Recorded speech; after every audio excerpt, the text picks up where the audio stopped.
नमस्कार साहित्य प्रेमियों, आपका स्वागत है साहित्य सागर चैनल में। आज हम लेकर आए हैं मुंशी प्रेमचंद जी की लिखी कहानी जुलूस। आय पूर्ण स्वराज्य का जुलूस निकल रहा था। कुछ युवक, कुछ बूढ़े, कुछ बालक छंडियां और झंडे लिए वंदे मातरम गाते हुए माल के सामने से निकले।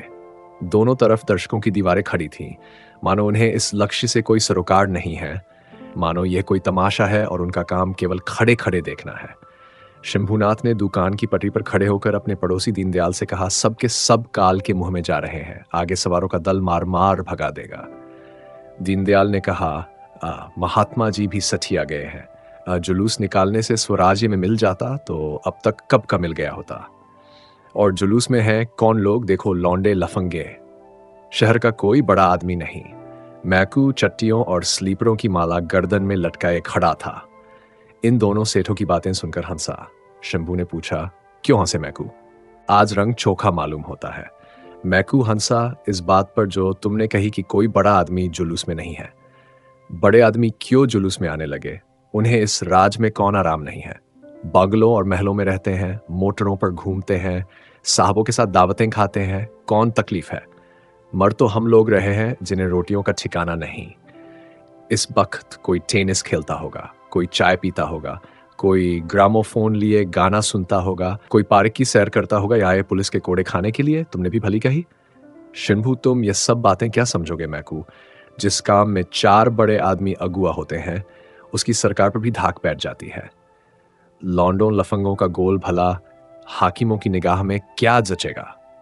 मैकू ने ऐसी दृष्टि से देखा जो कह रही थी, इन बातों के समझने का ठीका कुछ तुम्ही ने नहीं लिया है, और बोला, बड़े आदमी तो हम ही लोग बनाते बिगाड़ते हैं या कोई और। कितने ही लोग जिन्हें कोई पूछता भी न था, हमारे ही बनाए बड़े आदमी बन गए और अब मोटरों पर निकलते हैं और हमें नीच समझते हैं। ये लोगों की तकदीर की खूबी है कि जिसकी जरा बढ़ती हुई और उसने हमसे आंखें फेरी। हमारा बड़ा आदमी तो वही है जो लंगोटी बांधे नंगे पांव घूमता है, जो हमारी दशा को सुधारने के लिए अपनी जान हथेली पर लिए फिरता है। और हमें किसी बड़े आदमी की परवाह नहीं है। सच पूछो तो इन बड़े आदमियों ने ही हमारी मिट्टी खराब कर रखी है। इन्हें सरकार ने कोई अच्छी सी जगह दे दी, बस उसका दम भरने लगे। दीनदयाल नया दारोगा बड़ा जल्लाद है, चौरास्ते पर पहुंचते ही हंटर लेकर पिल पड़ेगा। फिर देखना सब कैसे दुम दबाकर भागते हैं, मजा आएगा। जुलूस स्वाधीनता के नशे में चूर चौरास्ते पर पहुंचा तो देखा आगे सवारों और सिपाहियों का एक दस्ता रास्ता रोके खड़ा है। सहसा दारोगा बीरबल से न घोड़ा बढ़ाकर जुलूस के सामने आ गए और बोले, तुम लोगों को आगे जाने का हुक्म नहीं है। जुलूस के बूढ़े नेता इब्राहिम अली ने आगे बढ़कर कहा, मैं आपको इत्मीनान दिलाता हूं, किसी किस्म का दंगा फसाद न होगा। हम दुकानें लूटने या मोटरें तोड़ने नहीं निकले हैं। हमारा मकसद इससे ही ऊंचा है। बीरबल, मुझे यह हुक्म है कि जुलूस यहां से आगे न जाने पाए। इब्राहिम, आप अपने अफसरों से जरा पूछ न ले। बीरबल, मैं इसकी कोई ज़रूरत नहीं समझता, तो हम लोग यहीं बैठते हैं, जब आप लोग चले जाएंगे तो हम निकल जाएंगे। बीरबल, यहाँ खड़े हुक्म नहीं, तुमको वापस जाना पड़ेगा। इब्राहिम ने गंभीर भाव से कहा, वापस तो हम न जाएंगे। आपको या किसी को भी हमें रोकने का कोई हक नहीं। आप अपने सवारों, संगीनों और बंदूकों के जोर से हमें रोकना चाहते हैं, रोक लीजिए, मगर आप हमें लौटा नहीं सकते। न जाने वह दिन कब आएगा जब हमारे भाईबंद ऐसे हुक्मों की तामील करने से साफ इनकार कर देंगे, जिनकी मंशा महज कौम को गुलामी की जंजीरों में जकड़े रखना है। बीरबल ग्रेजुएट था, उसका बाप सुपरिंटेंडेंट पुलिस था, उसकी नस नस में रोब भरा हुआ था। अफसरों की दृष्टि में उसका बड़ा सम्मान था। खासा गोरा चिट्टा, नीली आंखों और भूरे बालों वाला तेजस्वी पुरुष था। शायद जिस वक्त वह कोट पहनकर ऊपर से हैट लगा लेता तो वह भूल जाता था कि मैं भी यहाँ का रहने वाला हूं। शायद वह अपने को राज्य करने वाली जाति का अंग समझने लगता था। मगर इब्राहिम के शब्दों में जो तिरस्कार भरा हुआ था, उसने जरा देर के लिए उसे लज्जित कर दिया। पर मामला नाजुक था। जुलूस को रास्ता दे देता है तो जवाब तलब हो जाएगा, वहीं खड़ा रहने देता है तो ये सब न जाने कब तक खड़े रहे। इस संकट में पड़ा हुआ था कि उसने डी को घोड़े पर आते देखा। अब सोच विचार का स्मयन था, यही मौका था कारगुजारी दिखाने का। उसने कमर से निकाल लिया और घोड़े को एड़ लगाकर जुलूस पर चढ़ाने लगा। उसे देखते ही और भी घोड़ों को जुलूस पर चढ़ाना शुरू कर दिया। दारोगा के घोड़े के सामने खड़ा था। उसके सिर पर एक बेट ने ऐसे जोर से पड़ा कि उसकी आंखें तिलमिला गईं। खड़ानर हंसका। सिर पड़कर बैठ गया। उसी वक्त दारोगा जी के घोड़े ने दोनों पांव उठाए और जमीन पर बैठा हुआ इब्राहिम उसकी टापों के नीचे आ गया। जुलूस अभी का शांत खड़ा इब्राहिम को गिरते देखकर कई आदमी उसे उठाने के लिए लपके, मगर कोई आगे न बढ़ सका। उधर सवारों के डंडे बड़ी निर्दयता से पड़ रहे थे। लोग हाथों पर डंडों को रोकते थे और अविचलित रूप से खड़े थे। हिंसा के भावों में प्रभावित न हो जाना उसके लिए प्रतिक्षण कठिन होता जाता था। जब आघात और अपमान ही सहना है तो फिर हम भी इस दीवार को पार करने की क्यों न चेष्टा करें। लोगों को ख्याल आया शहर के लाखों आदमियों की निगाहें हमारी तरफ लगी हुई हैं। यहां से ये झंडा लेकर हम लौट जाए तो फिर किस मुंह से आजादी का नाम लेंगे। मगर प्राण रक्षा के लिए भागने का किसी को ध्यान भी न आता था। ये पेट के भक्तों, किराए के टट्टुओं का दल न था। यह स्वाधीनता के सच्चे स्वयंसेवकों का, आजादी के दीवानों का संगठित दल था। अपनी जिम्मेदारियों को खूब समझता था। कितने ही के सिरों से खून जारी था, कितने ही के हाथ जख्मी हो गए थे। एक हल्ले में ये लोग सवारों की सफों को चीर सकते थे, मगर पैरों में बेड़ियां पड़ी हुई थीं, सिद्धांत की, धर्म की, आदर्श की। 10-12 मिनट तक यूं ही डंडों की बौछार होती रही और लोग शांत खड़े रहे। इस मारधाड़ की खबर एक क्षण में बाजार में जा पहुंची। इब्राहिम घोड़े से कुचल गए, कई आदमी जख्मी हो गए, कई के हाथ टूट गए। मगर न वे लोग पीछे फिरते हैं और न पुलिस उन्हें आगे जाने देती है। मैकू ने उत्तेजित होकर कहा, अब तो भाई यहां नहीं रहा जाता। मैं भी चलता हूं। दीनदयाल ने कहा, हम भी चलते हैं भाई, देखी जाएगी। शंभू 1 मिनट तक मौन खड़ा रहा। एकाएक उसने भी दुकान बढ़ाई और बोला, एक दिन तो मरना ही है, जो कुछ होना है हो। आखिर वे लोग सभी के लिए तो जान दे रहे हैं। देखते देखते अधिकांश दुकानें बंद हो गईं। वह लोग जो 10 मिनट पहले तमाशा देख रहे थे इधर उधर से दौड़ पड़े और हजारों आदमियों का एक विराट दल घटनास्थल की ओर चला। ये उन्मत्त, हिंसामद से भरे हुए मनुष्यों का समूह था, जिसे सिद्धांत और आदर्श की परवाह न थी, जो मरने के लिए ही नहीं, मारने के लिए भी तैयार थे। कितनों ही के हाथों में लाठियां थीं, कितने ही जेबों में पत्थर भरे हुए थे। न कोई किसी से कुछ बोलता था, न पूछता था। बस सबके सब मन में एक दृढ़ संकल्प किए लपके चले जा रहे थे, मानो कोई घटा उमड़ी चली आती हो। इस दल को दूर से देखते ही सवारों में कुछ हलचल पड़ी। बीरबल सिन्हा के चेहरे पर हवायां उड़ने लगीं। डी एसपी ने अपनी मोटर बढ़ाई। शांति और अहिंसा के वृद्धारियों पर डंडे बरसाना और बात थी, एक उन्मत्त दल से मुकाबला करना दूसरी बात। सवार और सिपाही पीछे खिसक गए। इब्राहिम की पीठ पर घोड़े ने टाप रख दी। वह अचेत जमीन पर पड़े थे। इन आदमियों का शोरगुल सुनकर आप उनकी आंखें खुल गईं। एक युवक को इशारे से बुलाकर कहा, क्यों कैलाश, क्या कुछ लोग शहर से आ रहे हैं? कैलाश ने उस बढ़ती हुई घटा की ओर देखकर कहा, जी हां, हजारों आदमी हैं।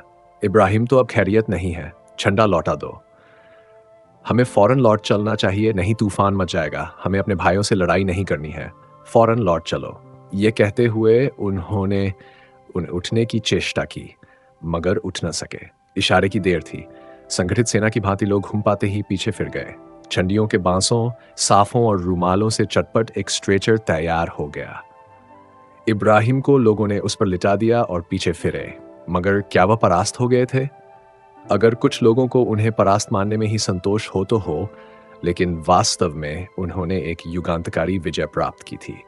वे जानते थे हमारा संघर्ष अपने ही भाइयों से है, जिनके हित परिस्थितियों के कारण हमारे हितों से भिन्न है।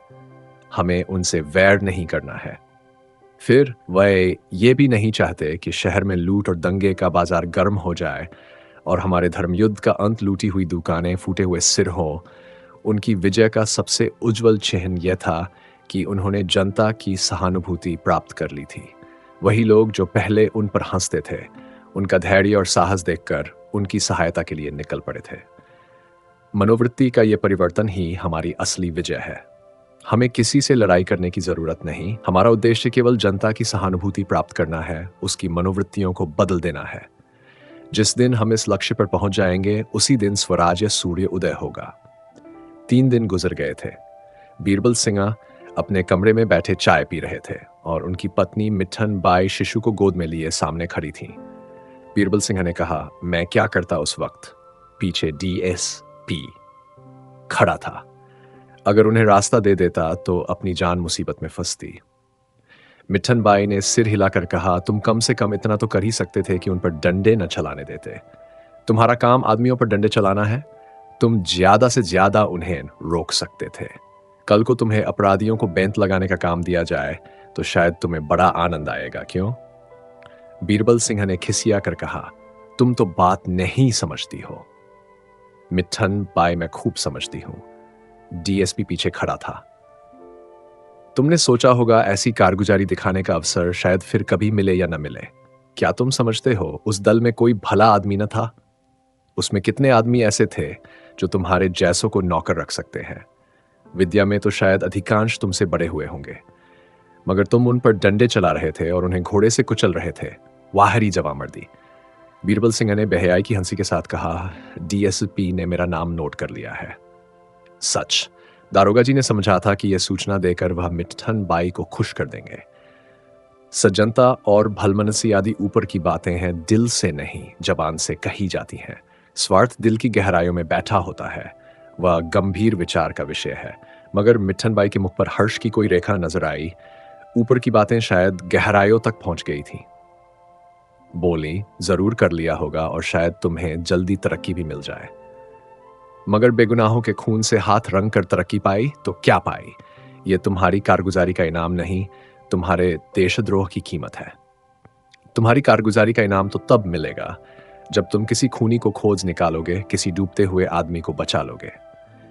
एकाएक एक सिपाही ने बरामदे में खड़े होकर कहा, हुजूर, यह लिफाफा लाया हूं। बीरबल सिंह ने बाहर निकलकर लिफाफा ले लिया और भीतर की सरकारी चिट्ठी निकालकर पढ़ने लगे। पढ़कर उसे मेज पर रख दिया। मिट्ठन ने पूछा, क्या तरक्की का परवाना आ गया? बीरबल सिंह ने झेमकर कहा, तुम तो बनाती हो। आज फिर कोई जुलूस निकलने वाला है, मुझे उसके साथ रहने का हुक्म हुआ है। मिट्ठन, फिर तो तुम्हारी चांदी है, तैयार हो जाओ। आज फिर वैसे ही शिकार मिलेंगे। खूब बढ़ बढ़कर हाथ दिखलाना, डीएसपी भी जरूर आएंगे। अब की तुम इंस्पेक्टर हो जाओगे। सच। बीरबल सिंह ने माथा सिकोड़कर कहा, कभी कभी तुम बेसिर पैर की बातें करने लगती हो। मान लो मैं जाकर चुपचाप खड़ा रहूं तो क्या नतीजा होगा? मैं नालायक समझा जाऊंगा और मेरी जगह कोई दूसरा आदमी भेज दिया जाएगा। कहीं शुबहा हो गया कि मुझे स्वराज्यवादियों से सहानुभूति है तो कहीं का न रहूंगा। अगर बर्खास्त भी न हुआ तो लैन की हाजिरी तो हो ही जाएगी। आदमी जिस दुनिया में रहता है उसी का चलन देखकर काम करता है। मैं बुद्धिमान न सही, पर इतना जानता हूं कि ये लोग देश और जाति का उद्धार करने के लिए ही कोशिश कर रहे हैं। यह भी जानता हूं कि सरकार इस ख्याल को कुचल डालना चाहती है। ऐसा गधा नहीं हूं कि गुलामी की जिंदगी पर गर्व करूं, लेकिन परिस्थिति से मजबूर हूं। बाजे की आवाज कानों में आई। बीरबल सिंह ने बाहर जाकर पूछा, मालूम हुआ स्वराज्य वालों का जुलूस आ रहा है। चटपट वर्दी पहनी, साफा बांधा और जेब में पिस्तौल रखकर बाहर आए। एक क्षण में घोड़ा तैयार हो गया। कांस्टेबल पहले ही से तैयार बैठे थे। सब लोग डबल मार्च करते हुए जुलूस की तरफ चले। ये लोग डबल मार्च करते हुए कोई 15 मिनट में जुलूस के सामने पहुंच गए। इन लोगों को देखते ही अगणित कंठों से वंदे मातरम की एक ध्वनि निकली, मानो मेघमंडल में गर्जन का शब्द हुआ हो। फिर सन्नाटा छा गया। उस जुलूस में और इस जुलूस में कितना अंतर था। वह स्वराज्य के उत्सव का जुलूस था, ये एक शहीद के मातम का। 3 दिन के भीषण ज्वर और वेदना के बाद आज उस जीवन का अंत हो गया, जिसने कभी पद की लालसा नहीं की, कभी अधिकार के सामने सिर नहीं झुकाया। उन्होंने मरते समय वसीयत की थी कि मेरी लाश को गंगा में नहलाकर दफन किया जाए और मेरे मजार पर स्वराज्य का झंडा खड़ा किया जाए। उनके मरने का समाचार फैलते ही सारे शहर पर मातम का पर्दा सा पड़ गया। जो सुनता था एक बार इस तरह चौंक पड़ता था जैसे उसे गोली लग गई हो और तुरंत उनके दर्शनों के लिए भागता था। सारे बाजार बंद हो गए। इक्कों और तांगों का कहीं पता न था, जैसे शहर लुट गया हो। देखते देखते सारा शहर उमड़ पड़ा। जिस वक्त जनाजा उठा, 1 लाख सवा लाख आदमी साथ थे। कोई आंख ऐसी न थी जो आंसुओं से लाल न हो। बीरबल सिंह अपने कांस्टेबल और सवारों को 5-5 गज के फासले पर जुलूस के साथ चलने का हुक्म देकर खुद पीछे चले गए। पिछली सफों में कोई 50 गज तक महिलाएं थीं। दारोगा ने उनकी तरफ ताका। पहली ही कतार में मिट्ठन बाई नजर आई। बीरबल को विश्वास न आया। फिर ध्यान से देखा, वही थी। मिट्ठन ने उनकी तरफ एक बार देखा और आंखें फेर ली, पर उसकी एक चितवन में कुछ ऐसा धिक्कार, कुछ ऐसी लज्जा, कुछ ऐसी व्यथा, कुछ ऐसी घृणा भरी हुई थी कि बीरबल सिंह की देह में सिर से पांव तक सनसनी सी दौड़ गई। वह अपनी दृष्टि में कभी इतने हल्के, इतने दुर्बल, इतने जलील न हुए थे। सहसा एक युवती ने दारोगा जी की तरफ देखकर कहा, कोतवाल साहब, कहीं हम लोगों पर डंडे न चला दीजिएगा। आपको देखकर भय हो रहा है। दूसरी बोली, आप ही के कोई भाई तो थे जिन्होंने उस माल के चौरस्ते पर इस पुरुष पर आघात किए थे। मिट्ठन ने कहा, आपके कोई भाई न थे, आप खुद थे। बीसियों ही मुंहों से आवाजें निकलीं, अच्छा ये वही महाशय हैं। महाशय, आपको नमस्कार है। यह आप ही की कृपा का फल है कि आज हम भी आपके डंडे के दर्शन के लिए आ खड़ी हुई हैं। बीरबल ने मिट्ठन बाई की ओर आंखों का भाला चलाया, पर मुंह से कुछ न बोले। एक तीसरी महिला ने फिर कहा, हम एक जलसा करके आपको जयमाल पहनाएंगे और आपका यशोगान करेंगे। चौथी ने कहा, आप बिल्कुल अंग्रेज मालूम होते हैं, जब ही इतने गोरे हैं। एक बुढ़िया ने आंखें चढ़ाकर कहा, मेरी कोख में ऐसा बालक जन्मा होता तो उसकी गर्दन मरोड़ देती। एक युवती ने उसका तिरस्कार करके कहा, आप ही खूब कहती हैं माता जी, कुत्ते तक तो नमक का हक अदा करते हैं, ये तो आदमी है। बुढ़िया ने झल्ला कर कहा, पेट के गुलाम, हाय पेट, हाय पेट। इस पर कई सत्रियों ने बुढ़िया को आड़े हाथों ले लिया और वह बेचारी लज्जित होकर बोली, अरे मैं कुछ कहती थोड़े ही हूं, मगर ऐसा आदमी भी क्या जो स्वार्थ के पीछे अंधा हो जाए। बीरबल सिंह अब और न सुन सके। घोड़ा बढ़ाकर जुलूस से कई गज पीछे चले गए। मर्द लज्जित करता है तो हमें क्रोध आता है, स्त्रियां लज्जित करती हैं लज्जते तो ग्लानि उत्पन्न होती है। बीरबल सिंह की इस वक्त इतनी हिम्मत न थी कि फिर उन महिलाओं के सामने जाते। अपने अफसरों पर क्रोध आया, मुझी को बार बार क्यों इन कामों पर तैनात किया जाता है, और लोग भी तो है, उन्हें क्यों नहीं लाया जाता? क्या मैं ही सबसे गया बीता हूं? क्या मैं ही सबसे भावशून्य हूं? मिट्टी इस वक्त मुझे दिल में कितना कायर और नीच समझ रही होगी। शायद इस वक्त मुझे कोई मार डाले तो वह जबान भी न खोलेगी। शायद मन में प्रसन्न होगी कि अच्छा हुआ। अभी कोई जाकर साहब से कह दे कि बीरबल सिन्हा की सत्री जुलूस में निकली थी तो कहीं का न रहूं। मिट्टी जानती है, समझती है, फिर भी निकल खड़ी हुई। मुझसे पूछा तक नहीं, कोई फिक्र नहीं है ना। जब ही ये बातें सूझती है, यहां सभी बेफिक्र है। कॉलेजों और स्कूलों के लड़के, मजदूर, पेशेवर, इन्हें क्या चिंता? मरण तो हम लोगों की है जिनके बाल बच्चे हैं और खुल मर्यादा का ध्यान है। सब की सब मेरी तरफ कैसा घूर रही थी, मानो खा जाएंगी। जुलूस शहर की मुख्य सड़कों से गुजरता हुआ चला जा रहा था। दोनों ओर छतों पर, छज्जों पर, जंगलों पर, वृक्षों पर दर्शकों की दीवारें सी खड़ी थीं। बीरबल सिंह को आज उनके चेहरों पर एक नई स्फूर्ति, एक नया उत्साह, एक नया गर्व झलकता हुआ मालूम होता था। स्फूर्ति थी वृक्षों के चेहरे पर, उत्साह युवकों के और गर्व रमणियों के। यह स्वराज्य के पथ पर चलने का उल्लास था। अब उनको यात्रा का लक्ष्य अज्ञात न था। पथभ्रष्टों की भांति इधर उधर भटकना न था, दलितों की भांति सिर झुकाकर रोना न था। स्वाधीनता का सुनहला शिखर सुदूर आकाश में चमक रहा था। ऐसा जान पड़ता था कि लोगों को बीच के नालों और जंगलों की परवाह नहीं है। सब उस सुनहले लक्ष्य पर पहुंचने के लिए उत्सुक हो रहे हैं। 11 बजते बजते जुलूस नदी के किनारे जा पहुंचा। जनाजा उतारा गया और लोग शव को गंगा स्नान कराने के लिए चले। उसके शीतल, शांत, पीले मस्तक पर लाठी की चोट साफ नजर आ रही थी। रक्त जमकर काला हो गया था। सिर के बड़े बड़े बाल खून जम जाने से किसी चित्रकार की तुलिका की भांति चिमट गए थे। कई हजार आदमी इस शहीद के अंतिम दर्शनों के लिए मंडल बांधकर खड़े हो गए।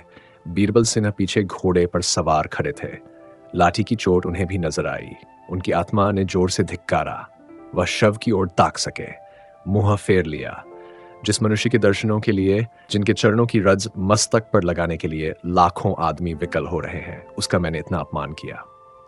उनकी आत्मा इस समय स्वीकार कर रही थी कि उस निर्दय प्रहार में कर्तव्य के भाव का लेश भी न था।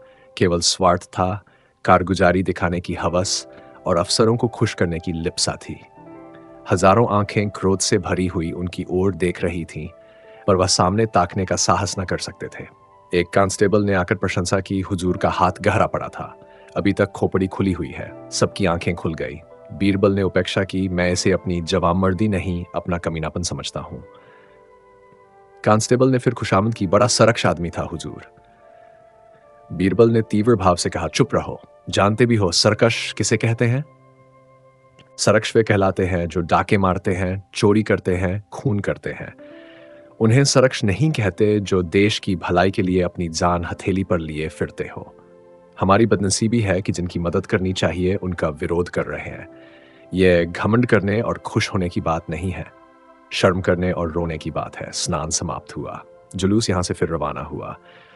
शव को जब खाक के नीचे सुलाकर लोग लौटने लगे, 2 बज रहे थे। मिट्ठन बाई स्त्रियों के साथ साथ कुछ दूर तक तो आई, पर क्वींस पार्क में आकर ठिठक गई। घर जाने की इच्छा न हुई। वह जीर्ण, आहत, रक्तरंजित शव में मानो उसके अंतस्तल में बैठा उसे धिक्कार रहा था। पति से उसका मन इतना विरक्त हो गया था कि अब उसे धिक्कारने की भी उसकी इच्छा न थी। ऐसे स्वार्थी मनुष्य पर भय के सिवा और किसी चीज का असर हो सकता है, इसका उसे विश्वास ही न था। वह बड़ी देर तक पार्क में घास पर बैठी सोचती रही, पर अपने कर्तव्य का कुछ निश्चय न कर सकी। मैं कि जा सकती थी, किंतु वहां से महीने 2 महीने में फिर इसी घर आना पड़ेगा। नहीं, मैं किसी की आश्रित न बनूंगी। क्या मैं अपने गुजर बसर को भी नहीं कमा सकती? उसने स्वयं भांति भांति की कठिनाइयों की कल्पना की, पर आज उसकी आत्मा में न जाने इतना बल कहां से आ गया। इन कल्पनाओं को ध्यान में लाना ही उसे अपनी कमजोरी मालूम हुई। सहसा उसे इब्राहिम अली की वृद्धा विधवा का ख्याल आया। उसने सुना था उनके लड़के बाले नहीं हैं, बेचारी बैठी रो रही होंगी, कोई तसल्ली देने वाला भी पास न होगा। वह उनके मकान की ओर चली। पता उसने पहले ही अपने साथ की औरतों से पूछ लिया था। वह दिल में सोचती जाती थी, मैं उनसे कैसे मिलूंगी, उनसे क्या कहूंगी, उन्हें किन शब्दों में समझाऊंगी। इन्हीं विचारों में डूबी हुई वह इब्राहिम अली के घर पर पहुंच गई। मकान एक गली में था, साफ सुथरा, लेकिन द्वार पर हसरत बरस रही थी। उसने धड़कते हुए हृदय से अंदर कदम रखा। सामने बरामदे में एक खाट पर वह वृद्धा बैठी हुई थी, जिसके पति ने आज स्वाधीनता की वेदी पर अपना बलिदान दिया था। उसके सामने सादे कपड़े पहने एक युवक खड़ा, आंखों में आंसू भरे वृद्धा से बातें कर रहा था। मिट्ठन उस युवक को देखकर चौंक पड़ी। वह बीरबल सिन्हा थे। उसने क्रोधमय आश्चर्य से पूछा, तुम यहां कैसे आए? बीरबल सिंह ने कहा, उसी तरह जैसे तुम आई, अपने अपराध क्षमा कराने आया हूं। मिट्ठन के गोरे मुखड़े पर आज गर्व, उल्लास और प्रेम की जो उज्जवल विभूति नजर आई, वह अकथनीय थी। ऐसा जान पड़ा मानो उसके जन्म जन्मांतर के क्लेश मिट गए हैं। वह चिंता और माया के बंधनों से मुक्त हो गई है। यदि इस प्रस्तुति ने आपके हृदय को स्पर्श किया हो तो कृपया इस वीडियो को लाइक करें, कमेंट करें और साहित्य सागर चैनल को सब्सक्राइब करना न भूलें। धन्यवाद।